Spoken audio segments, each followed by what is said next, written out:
coming up from the Northeast Live Studios in Guwahati.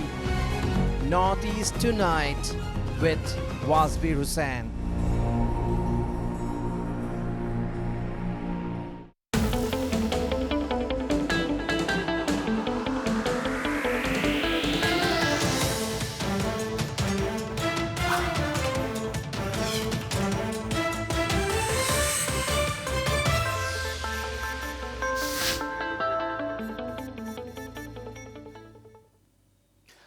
Hello and welcome to Notice Tonight, the show that decodes the region.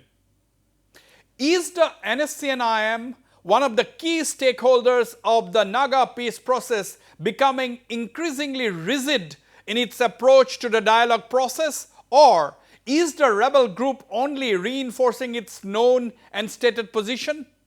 Well, perceptions may vary, but the fact remains that the NSCN-IM has not taken kindly to the Nagaland BJP President and Cabinet Minister Temjen Imna Along's recent statement saying any solution need to be found within the ambit of the Indian Constitution.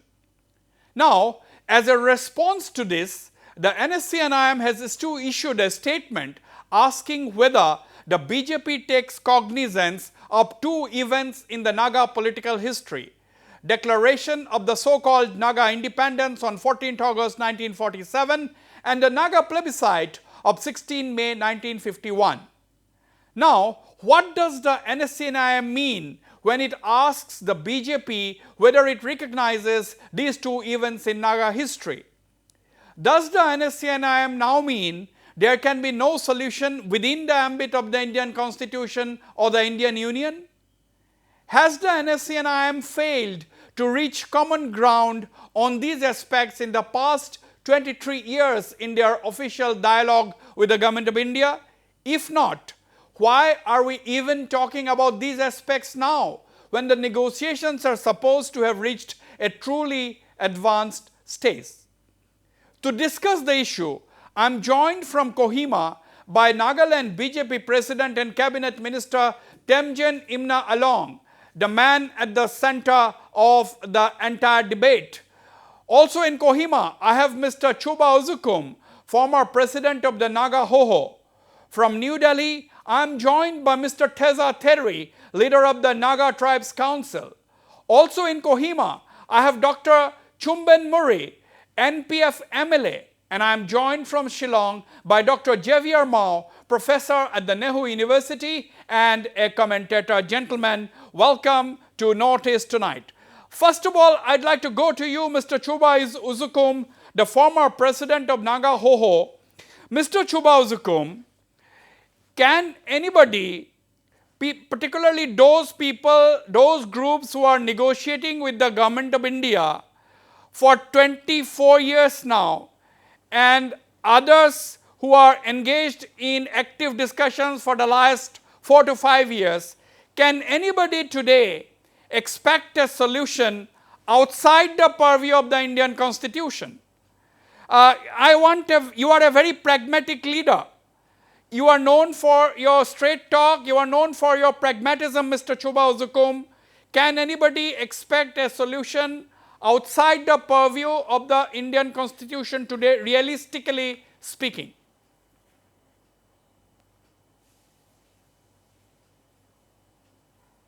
Thank you for inviting me to this show once again. Welcome. Yeah, your question is a very pertinent issue, not only for the Naga people, but for the people of the India and the Northeast region as well.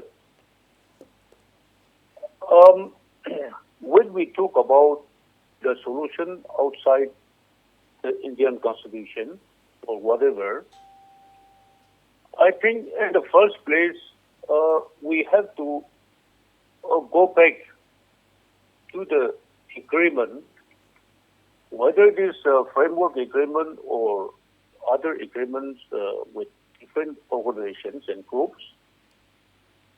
We have to think seriously whether the negotiators on behalf of the government of India is taking up this initiative with all seriousness or not. I remember when the framework agreement was signed on 3rd August 2015, within 15 to 20 days, when Honorable Prime Minister of India went to Dubai, where he had a meeting, audience with the Indian nationals in Dubai, around 50,000 Indians had attended in one of the cricket stadium, and the Honorable Prime Minister had said, I want to quote his word. He said, I am citing Nagaland because I want to tell people across the world, including the youth, that however complicated a problem might be, it can be solved through dialogue. I think on the basis of this, at whatever government of India and the negotiators have agreed in principle in the past to resolve the issue, I think it's high time that we should stick to their agreed principle and resolve the Okay. issue. I'll come back to you, Mr. Chuba Ozukum. Let me go to the man himself whose comment started this entire debate, Mr. Temjen Imna Along, the BJP president of Nagaland and a cabinet minister. Mr. Temjen Imna Along, welcome. After making a controversial statement or a statement that leads to a lot of reactions, political leaders usually do not come to face journalists. I must congratulate you for coming to the show tonight and take direct questions. When you said that statement, it was a simple statement that you made. You said that there should not be any delay. You said that the stalemate has to be broken, but a solution has to be within the framework of the Indian Constitution and within Indian Union. What did you actually mean? Do you think it was the right thing for you to do? Do you think, did you expect that your statement will generate so much of responses?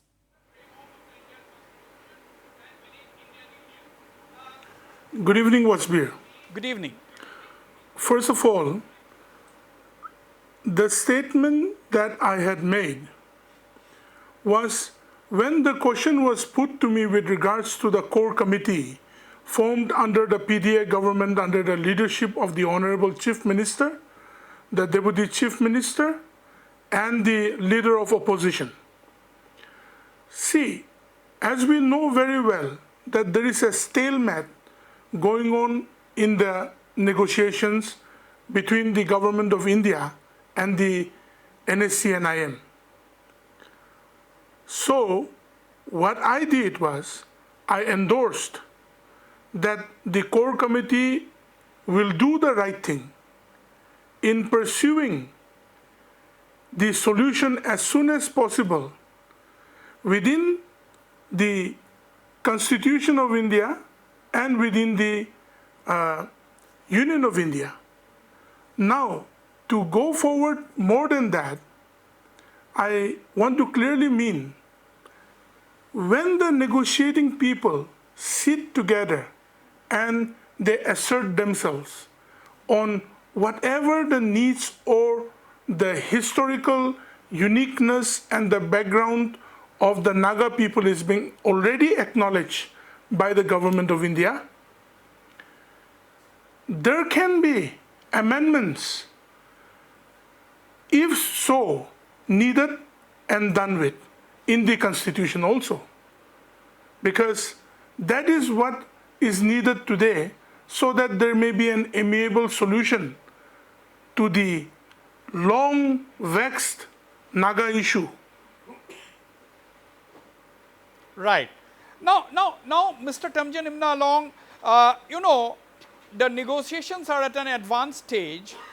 there has been negotiations for 24 years between the NSCN-IM and the Government of India. Of course, in the last couple of years, the NNPG groups have also joined in the negotiations.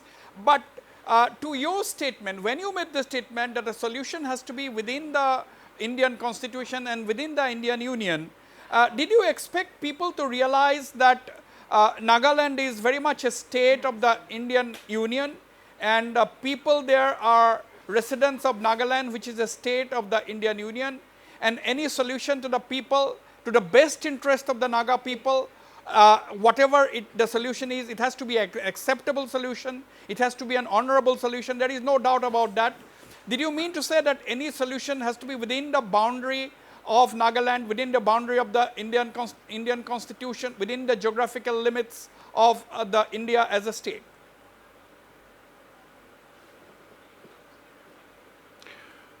I mean to say that yes. I mean to say that very clearly, because as the negotiations are there and both the parties are wise enough to talk, to negotiate, and to bring a solution to such a long insurgency problem, which has been recognized by the Government of India as a unique problem, as with a unique people, and with a political goal. So what I mean to say is that because as sovereignty issue, according to what I've come to know, has been ruled out, so any solution that would come today as they negotiate would come under the Indian Union.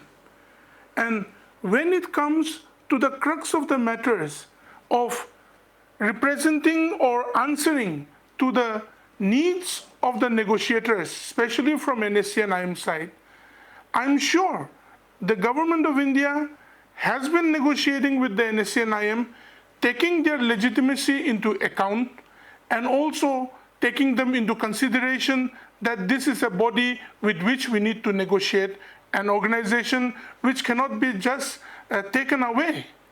But at the same time,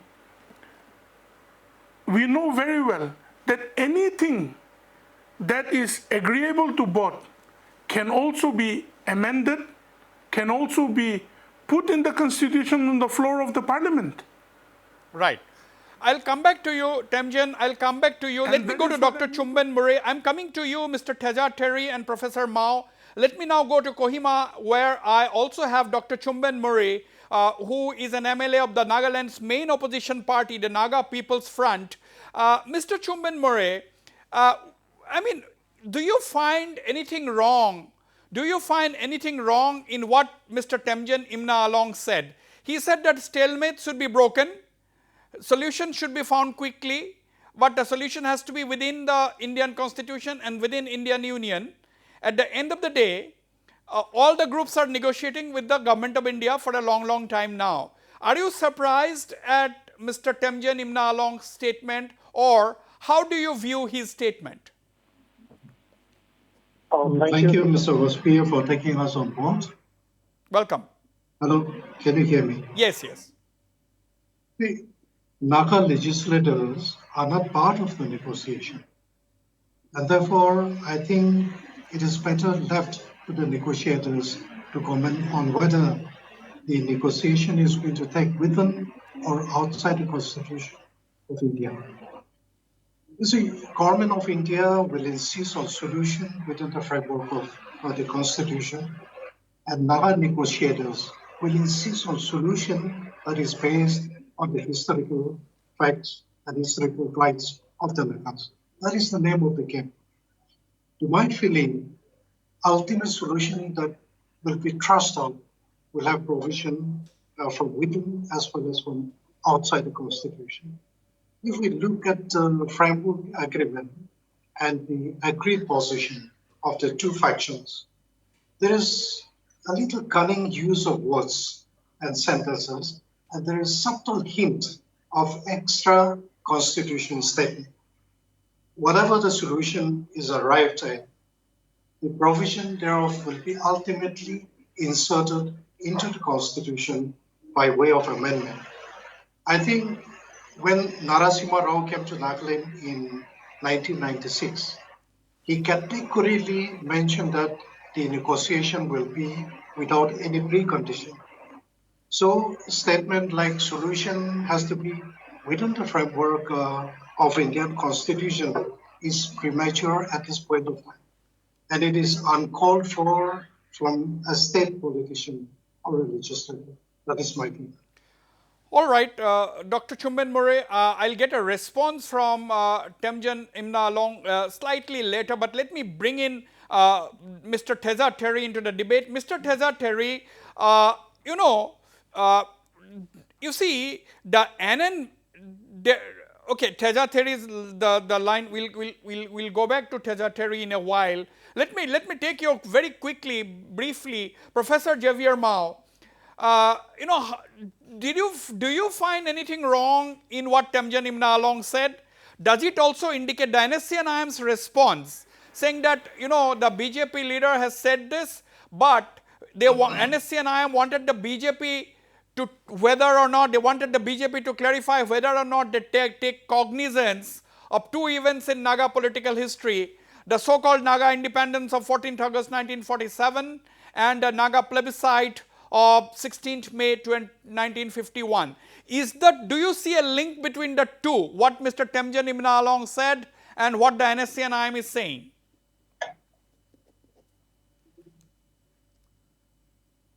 Well, there is nothing wrong in what Temjen has said, because he is only voicing the national BJP party stand.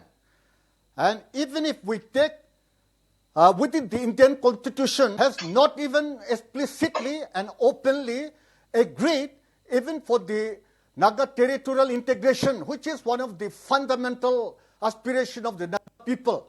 Even that much, which is within the Indian Constitution, has not been also considered openly, although in principle they say yes. Therefore, Mr. Temjen is only voicing their national party stand, and given the position of the RSS backing the BJP, their manifesto is very clear. Therefore, if any settlement is to be reached, it has to be within the Indian Constitution, otherwise peace talk has to break. And the connection with 16 May 1951 and 14 August 1947 Declaration of Naga Independence, that one is part of what Atal Bihari Vajpayee had recognized, the uniqueness of the Naga history, though the use of the uniqueness of Naga history is not proper, it is very vague. Instead, it should have been explicitly and clearly stated that the Naga history was never a part of India. Nagas were never Indian. Right. Nagas were not Indian. Professor, I'll come back to you. Professor, I'll come back to you, Professor Mao. Let me go to New Delhi. Mr. Therie, this whole debate, Mr. Therie, can you hear me? Mr. Therie, my question to you, do you get a sense somehow, that, the NSCN is becoming a little more rigid in its positioning? Because the NSCN-IM is saying that the flag and the constitution, a Naga constitution and the flag are integral to their demand. They are not going to compromise the demand. And now, when they oppose the statement by Temjen Imna along, the state BJP president, they are saying that whether the BJP takes cognizance of these two events in Naga history. Now, do you get a sense that the NSCN-IM considers that there has to be a solution outside the framework of the Indian Constitution? Do you think that is pragmatic after so many years of negotiations? What is your view? Yeah, Mr. Wasbir, thank you for inviting me again. Welcome. As far as this issue is concerned, whether NSCN-IM or the NNPG, there's no question of any compromise anywhere. The position of the Naga people is very clear. Our plebiscite, our declaration stands as it is. But as of now, they are negotiating with the government of India to bring out what is amicable, what is acceptable both sides as different entities. So there's no question of any compromise here. As far as Mr. Imna Along statement is concerned, as a stakeholder, it is within his right to speak, to express his opinion. That is what I feel. And as a president of the political party, the party should take a call whether they will endorse his statement or otherwise. It is for the party to take a call.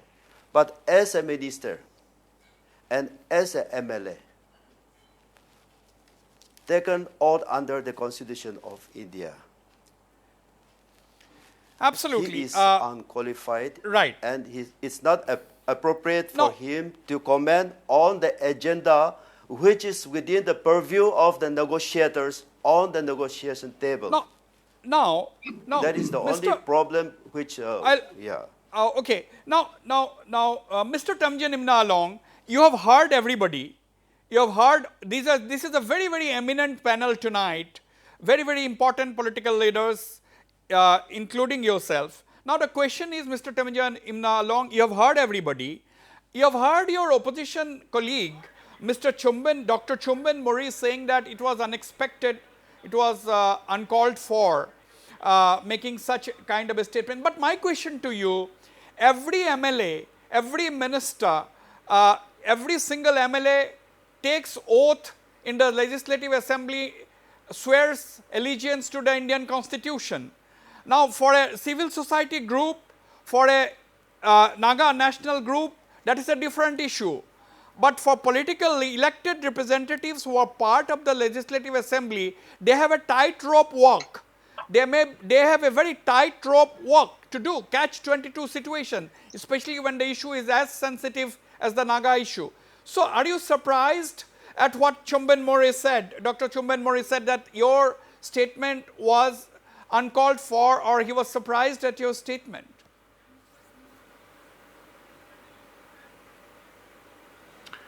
See, Wasbir, every person or persons have their own viewpoint and perception about saying something. Nevertheless, to deny that I too myself am also a Naga, and the stand that I have taken is not to vindicate anybody, but that a solution should be arrived at the earliest, which every Naga wants to have it as soon as possible.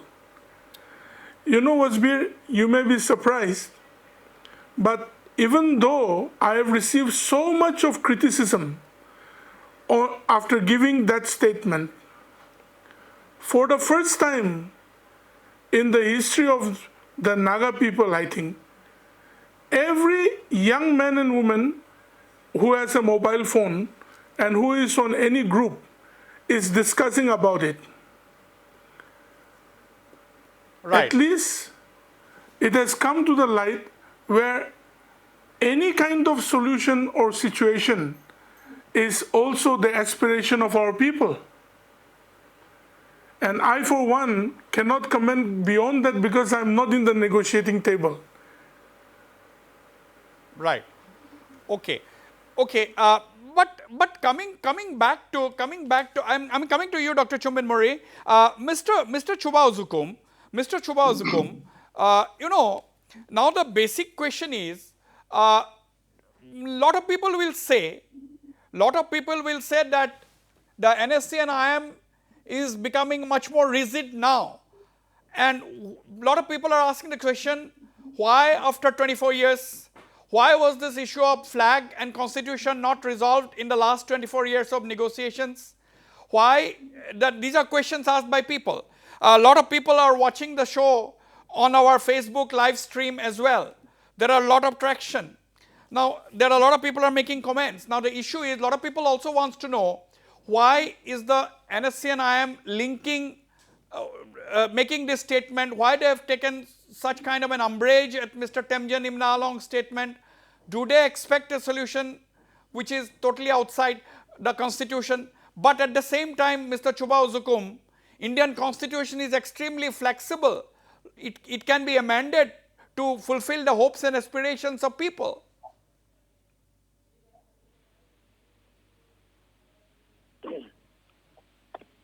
Wasbir, before I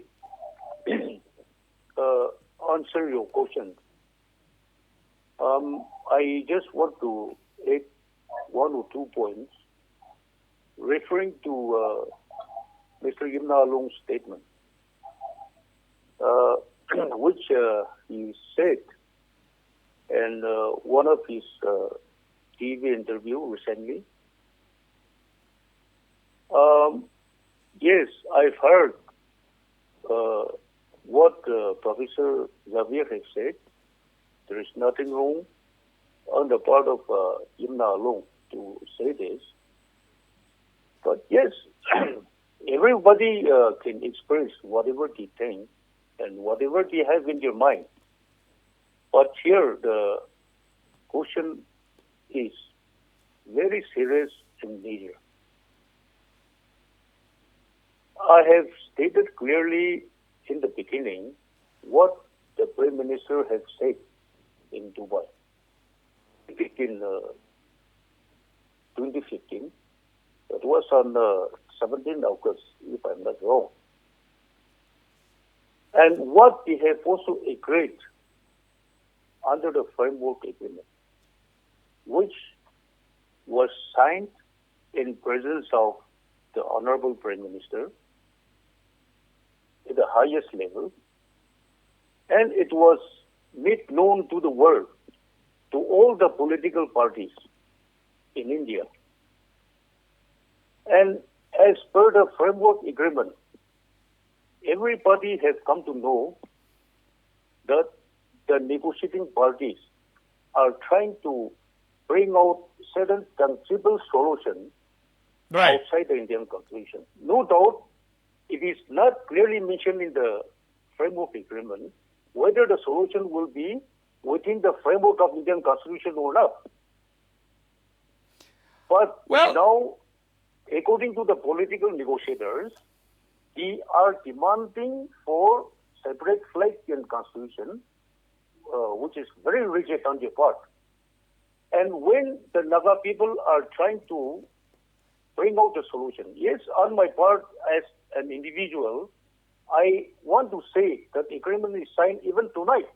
If the negotiators, both the negotiating parties are ready. Right. But what I want to see is our Honorable Minister, Imna Along, he's denounced what the Prime Minister of India has said in Dubai. Okay, I'll get a response from Imna Along himself since he's on the show. But Dr. Murry, you know, what is the road ahead now? Because, you know, there was this joint legislature forum. Your party walked out of it. Your party quit the joint legislature forum. You formed the political affairs mission, NPF. You talked to all the stakeholders. You talked to all the groups. And now, the government of Nagaland, government of Mr. Therie has formed the parliamentary committee, and part of the parliamentary committee, they have also set up a core committee with all the ruling party and opposition leaders. Now, that means the issue has become, the deadlock is quite serious. Otherwise, the main opposition party on its own, making so much of hard work under the banner of the political affairs mission, as well as the government side, the JLF is still there. Then the government has formed a parliamentary committee, and as under the parliamentary committee there is a core committee. So this all indicates that things are slowly getting back to square one. This is the sense I am getting. Am I correct or am I wrong? Well, Wasbir, actually, we have not come back to the square one. But you see, we left JLF because it was not taking the Naga solution forward. You have rightly mentioned that we have taken oath onto the Constitution of India, but at the same time, in this situation, we are not part of the negotiating parties. And therefore, our role is to facilitate. Now, when JLF was not functioning, we had to do something on our own. And that is why reform Parliament. And we met, as you have mentioned, different factions and some leaders in the center also. And I think we have done our part. And having said that, the formation of the Joint Parliamentary Committee is under the direction of the Home Minister. He had directed both the ruling and the opposition to unite together and form. And that is where we are here. So I think formation of the Joint Committee also is in our agenda, NPF agenda. Matter of fact, our leader of opposition had written to the Chief Minister demanding that we should reform the smaller group. And that is why we are here. And I think we can be optimistic that together, if the ruling PTA government is serious, together we can do something to facilitate all the talks. Yes. Yes. I'll go for a break, but Mr. Temjen, Imna along, this is a very positive statement coming out from the opposition NPF. They're saying that together, both the opposition and the ruling combinations, ruling constituents of the ruling alliance, they can work together to break the deadlock, take things forward. Now, when you say that things has to be within the constitution, as the BJP is the ruling party at the center, and you are a component of the ruling party in the state, you have got an absolute majority in parliament. Do you think that you are going to press for amendment to the constitution so that you can fit in the hopes and aspirations of the Naga people in a solution? But do you think it has become too secretive, the solution, the negotiation, I mean? No, Wasbir. See, first of all, like I said, I'm not part of the negotiating group. But we have to understand the magnanimity and the flexibility and the integrity of the constitution of this country also. And taking cognizance of the fact that the government of India has recognized the uniqueness of our problem, the uniqueness of the Naga political issue. You know, whatever they may come to a conclusion, if it is not present now in the constitution, it can be amended or it can be, incorporated later on after they come to a, conclusion. But anything that happens would surely be within the Indian constitution. And like what Mr. Chuba Ozukum has said, in the framework agreement it is not written, but as the negotiation is going on between the government of India and the Naga political groups, whatever will be decided upon, I'm sure the government of India, under the able leadership of our Prime Minister, Shri Narendra Modi ji, will find a way to fulfill that. But it depends.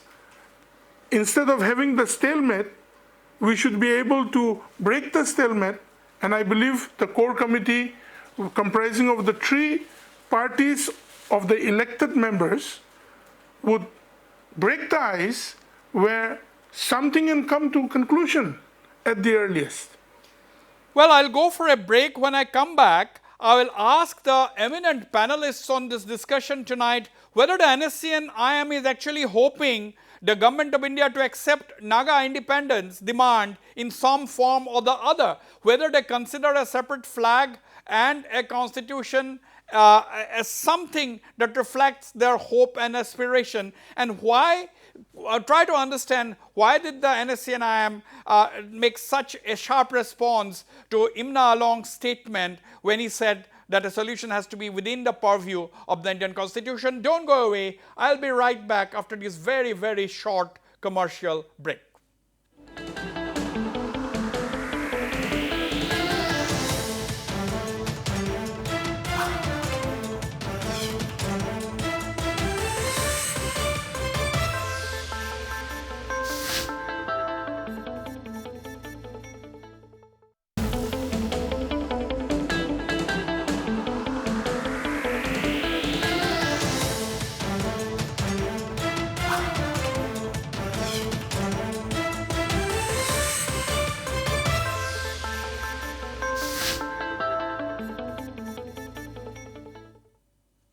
Welcome back. Let me go straight to Dr. Xavier Mao, professor of NEHU University and a well-known commentator. Professor Mao, I have to ask a blunt question because people are asking blunt questions. I am actually asking this question on behalf of a section of people. Now, we all know that the NNPGs are ready to sign on the dotted line. They are ready to sign the agreement. They are saying that any dispute, any issue, that several issues can be done even after the agreement is signed. But the NSCN-IM is saying that no, we have to have our flag and our constitution. And one is getting an impression, I may not be absolute, I just want to be corrected. People are getting an impression that NSCN-IM is becoming increasingly rigid in its position. They are demanding on the flag and the constitution, and when a political leader makes a statement, makes a matter of fact statement saying that a solution has to be within the Constitution of India, there is very sharp reaction from the NSCN-IM. So what is the sense you are getting? Do you get a sense that NSCN-IM it's a turf war, it's a space battle going on between the NSCN-IM and the NNPGs actually? My opinion is NSCN-IM is not becoming more rigid. On the contrary, they are not relaxing their position much, but definitely they have come down, because in the initial agreement with the government of India, the talk was supposed to be in the third country at the Prime Minister level and without any condition. So from there they have come down a lot, but they are not relaxing much. But another mistake that they committed is they have accepted in theory territorial council, but continue to demand separate flag and separate constitution, which is actually meaningless. Without territorial integration, separate flag, separate constitution are meaningless, because territorial integration is the fundamental prerequisite to all this. Therefore, here I think they are not very clear in their thinking. And with the NNPG, I think they are also misplaced, because going by the past agreement of 9-point agreement or 16-point agreement, the government of India is also not at all sincere. They did not fulfill at all. Therefore, to fulfill later on, I do not have any trust in this. Even government of India is not at all serious. And they are not willing to climb down. This is my stand. So, Professor Mao, you find certain limitations in the approach of both the NSCN-IM as well as the NNPG. Now the question is coming back to the focus of the debate that is triggered by Mr. Temjen Imna Along's statement. Mr. Chuba Ozukum, the ceasefire was done in 1997. The talks began that time after the ceasefire was declared. Ceasefire agreement was signed. It has been 24 years. Now the question is, when Mr. Muiva and Mr. Isaac Su, they agreed to come over to India, as Professor Mao said, initially the demand was that the talks should be in a third country, etc. But later on, the NSCN-IM agreed to come over to India. Obviously, when they came over to India, they came in an Indian travel document. Now, do you think, it is now, do you think Mr. Temjen Imna Along, I have to take the name of the individual because he made the statement. Do you think he has made such a grave mistake by saying that a solution will be within the framework of the Indian Constitution? Why I am asking you this question is, we are talking about a solution to the Naga problem. Therefore, I am asking you this question. It's not only related to what he said. What is your broad picture? If we have to find an acceptable solution tomorrow, as I have said, I want asking you again, Indian Constitution is a very, very flexible document. It can be amended any number of times to fulfill a large section of people. Yeah, Wasbir.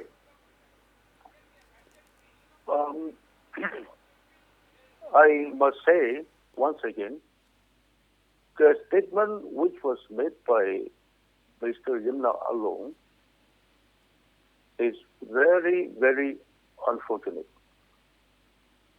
He has totally negated the Naga political history and the unique political situation. He has also undermined the Naga intellectuals and around 2 lakhs Naga people, those who have shedded their blood, those who have sacrificed their blood for the sake of Naga sovereignty. That is one thing. Having said that, now the Naga political solution, whether it should be signed within the framework, within the Indian Constitution or not. Yes, I am not belong to negotiating parties. But let me ask you, Mr. Chuba Ozukum, I really apologize for interrupting you, but as a very senior civil society leader, do you expect the government of India to sign any accord, any settlement outside the Indian Constitution, outside the purview of the Indian Constitution, or outside the limits of the Indian Constitution? See, Wasbir, this is what I've been thinking. Before the removal of Article 370 from Jammu and Kashmir, the framework agreement was signed. Yes. And maybe during the time, the negotiators and the leaders from the mainland might have thought that something can be bring out to conclude our political negotiation. But after the removal of Article 370 from PNJ, the government of India and the negotiators have become very, very adamant. Okay. And now they are openly saying that when these Article 370 have been removed from Jammu and Kashmir, how can we allow Naga people to have a separate constitution? But I think that the government of India also should not compare the position of the Naga people and Jammu and Kashmir. Okay. Mr. Temjen Imna Along, how would you respond? What kind of a contribution can the BJP make, Nagaland BJP particularly make, in removing the deadlock and taking things forward? Because I am asking why Nagaland BJP, because you may have slightly lesser numbers than the NDPP, but at the center, you certainly, your point of view will certainly be given a lot of weight. So my question is, as the state president of the BJP, what can you do in the days ahead to help find an acceptable solution or break the stalemate?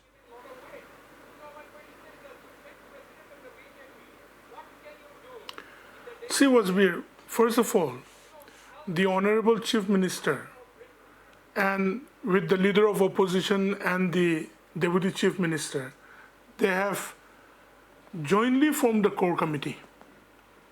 And for the BJP party, my BLP leader and Deputy Chief Minister, Shri Yangtango Petonji, and also the national spokesperson and the Honorable Advisor, Shri Molomo, are also going to be part of the core committee. Now, that would be our contribution towards breaking the stalemate. And as we very well know, that this is a magnanimous initiative of the legislators led by the Honorable Chief Minister. Right. Let me bring in Mr. Dr. Wasbirji, one of the most important things is that whether there may be any kind of stalemate, negotiating will only, if we talk, then only the problem can be solved. Right. There is no denying the fact. Dr. Chumben Murry, your party leader, Mr. T.R. Jeliang, the former chief minister, You are also part of the core committee, Dr. Chumben Murry. Now, how do we, get ahead? How do we get ahead? Because the issue is, when you are talking to the government of India, do you think pragmatism is the need of the hour? Do you think a negotiation will succeed only when there is a give and take? Without a give and take, there is no point in having a negotiation, isn't it? Yes, you are very much right. As far as the negotiation coming to an end, there has to be definitely give and take from both sides. Now, I would like to agree with Professor Mao on the constitution, Naga constitution. See, if integration is not going to be possible at a period of time, the applicability of Naga political constitution, that I cannot understand. But on the other hand, if there is going to be formation of a pan-Naga HOHO, maybe there will be a requirement of some constitution or the other. And then coming back to the flag issue, the stand of my party has been that after so many decades of struggle, if there is no symbolic gesture, then solution will not be complete. See, Wasbir, government of India has understood that Nagas were never part of India, that is pre-independent India, either geographically or racially. So some of the issues that will be thrust on may necessarily have to be from outside the constitution. So I think in this situation, there has to be give and take, and I agree with you.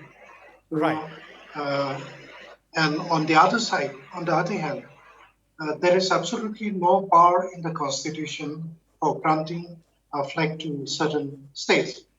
So I think that's the point. Right. Now, this is a very engaging debate. I'm running short of time. I'll quickly go to Mr. Therie in New Delhi. Mr. Therie, how can we now break the stalemate? Are we going to bog down now with thinking that a solution has to be outside the purview of the Indian Constitution? And when people criticize the fact, when somebody says the solution has to be within the Indian Union, that is also opposed by major groups, influential groups. In this kind of a scenario, how can you expect the negotiation to reach a logical conclusion?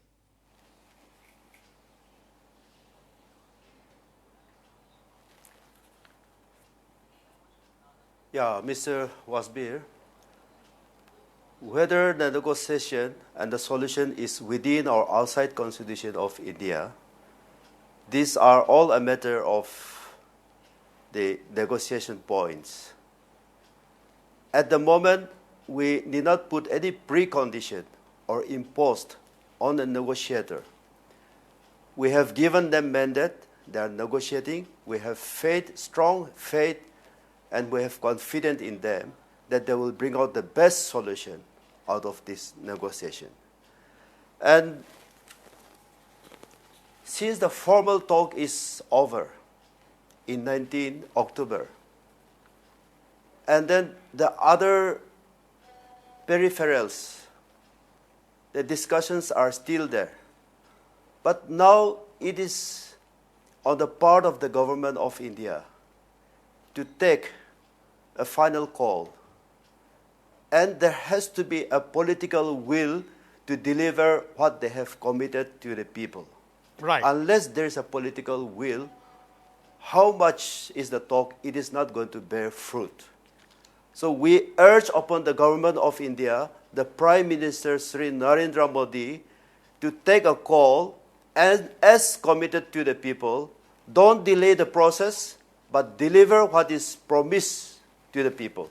Right. And as far as the facilitators are concerned, the core committee is concerned. The core committee cannot just give a lip service. They have to be pragmatic. They have to be sincere. They have to be active facilitators. And they have to demonstrate what resolution they have taken in letter and in spirit on the ground. They have to prepare the ground Absolutely. for smooth landing of the solution. Right, right. And they must reflect the voice and aspiration of the people who has voted them to power, and the stakeholders. They have to listen to the voice, and they have to reflect that to the government of India, to the negotiator. They have to be active. They have to play active role. Otherwise, formation of a core committee Right. is meaningless. It is just a continual process of facilitation. Right. I'm running totally short of time. I'll go to Mr. Temjen Imna along, who has received a lot of criticism, if I may use the word. That's a mild word I'm using for his statement. But on a serious note, Mr. Temjen Imna along, your statement saying that the solution has to be within the framework of an Indian constitution is also viewed by many as a precondition. Your final comments on this, and we'll have to wrap up this debate.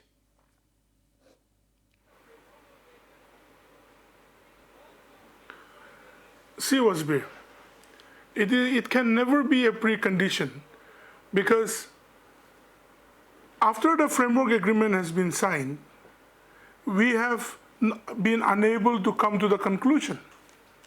So the stalemate remains. The core committee has been formed as an initiative of the government and the legislators to break the stalemate. But like what everyone is saying, let us be pragmatic. I want to leave everyone also, as you said, time is not there, let us be pragmatic. Absolutely. Let us be pragmatic. Pragmatism is the need of the hour at this stage. At the same time, the hopes and aspirations of the Naga people who have been fighting for their rights for almost 8 decades now, at least more than 7 decades, have to reach a logical conclusion. It has to be an acceptable and honorable solution. And the government of India is also appears to be sincere, but there are several roadblocks. We know about it. Otherwise, after a joint legislative forum, there would have been no parliamentary committee, or for that matter, a core committee, and the state's main opposition party too is going ahead with the political affairs mission. And of course, civil society leaders like the Naga HOHO, the Naga Tribes Council, the Naga Mothers Association, the Naga Students Federation, the Global Naga Forum, and so on. Everybody is trying hard to actually help in this entire process of finding an acceptable solution to the Naga problem. This is not the last we have heard, but there will be many more debates on Northeast Live. We want to bring all the voices on our debates, and thanks very much to all our panelists. Everybody is, all of them are extremely busy people. Thanks very much indeed for participating in discussion, and the viewers for watching the show. Good night and goodbye.